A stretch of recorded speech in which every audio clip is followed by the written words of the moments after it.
Hey, what's up? This is Mick from Slipknot. You're watching DunlopTV.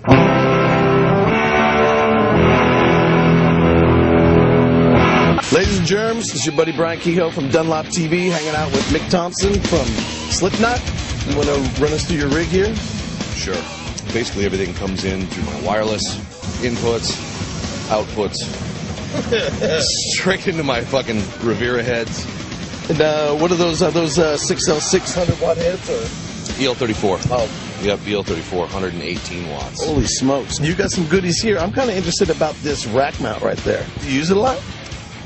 I use it because I used to use the GX700, and it had a humanizer effect that I did to spit it out, and nothing else will really replicate that properly. So I had to go with something Boss or Roland. It's better. It's 10 years newer.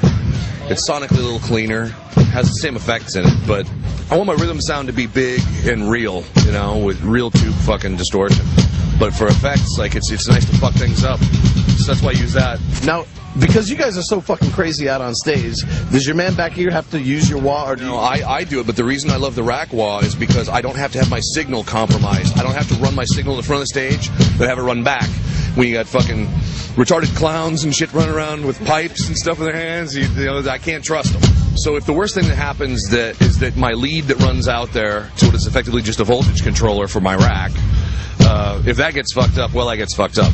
I can live with that, but it still has sound. Right. I can tune it. I can tune the frequencies any way I want to.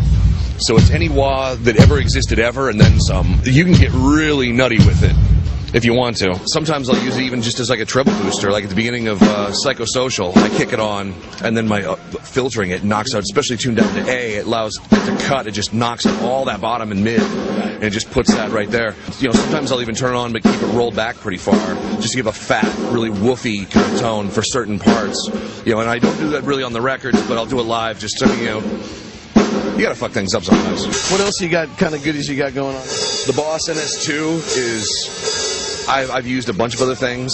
Rocktron made a silencer. A bunch of companies have tried, DBX. I've done all that shit, but that noise suppressor just works the best. Baseball. Yeah, crazy kind of funky effect. I use it at the beginning of a song called Disaster Piece. That's a TS-808 modified by my old guitar tech. What's cool though is it's got the bass boost, which normally I like the TS-808s because they accent the mids a little bit and they roll the bottom out, so your lead jumps out more and you lose. Like if you're playing on bass strings, it's still fast and the response is quick. But with this, you can turn it on and it almost with the bass boost, it almost has sort of a big muff kind of thing. Oh wow! So depending on what I want to do with it, that's why I have my tech switch it during the set. Like for a lead, it'll be over there, and then a couple songs I just want to fatten up some parts at the end. It's not much, but it just adds a little bit of fatness to something that, just allow it to grow. If you use the same rhythm tone for everything at all times, it gets a little boring. This is cool as fuck, dude. It's amazingly, ridiculously fucked. It will ruin a guitar tone faster than anything on earth. The Jimi Hendrix Octopus. I don't even know if we still make that.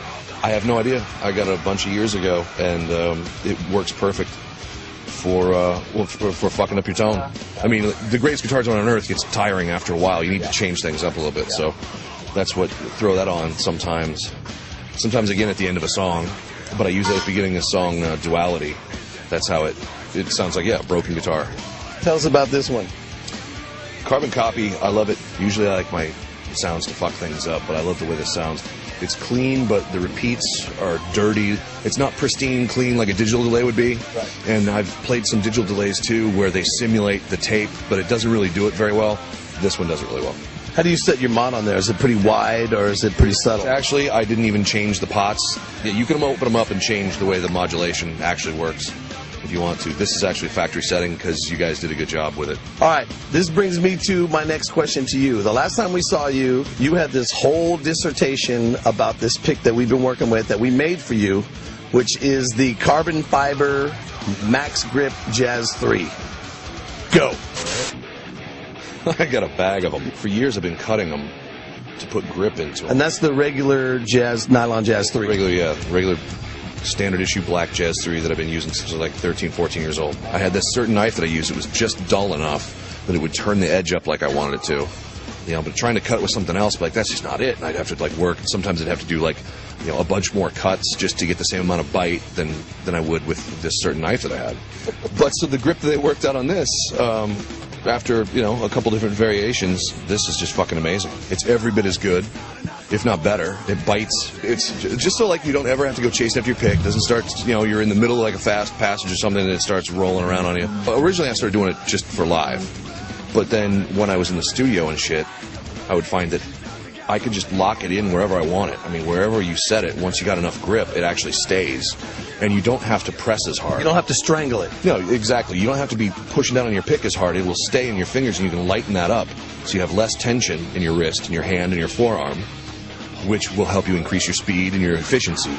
Ergo, you can pick for a long time without getting up the lactic acid and stuff. Your arm won't start to burn. You know, if you're tracking through something, say you got a 7-minute song, you know, there's no fatigue by the end. Say the song ends really fast, and you got to really work to keep the speed up and stay in time in the studio. Otherwise, you got to drop, you know, go back and recut that final part. You just don't have to do it. But the material itself, that's the next one. Also, like with a standard, like traditional, say Fender pick, whatever, they start making noise about 30 seconds after you start playing them. You'll end up with scraping, especially on your treble strings. That it seems to like polish itself as it goes across strings, so it stays every bit as slippery and shiny. It doesn't wear. Even the Jazz 3 would wear a little bit, so you could feel a little bit of resistance. This just it doesn't add any resistance as you wear down even, and the resistance will slow down speed also. It all just adds up to making you a more efficient and cleaner player.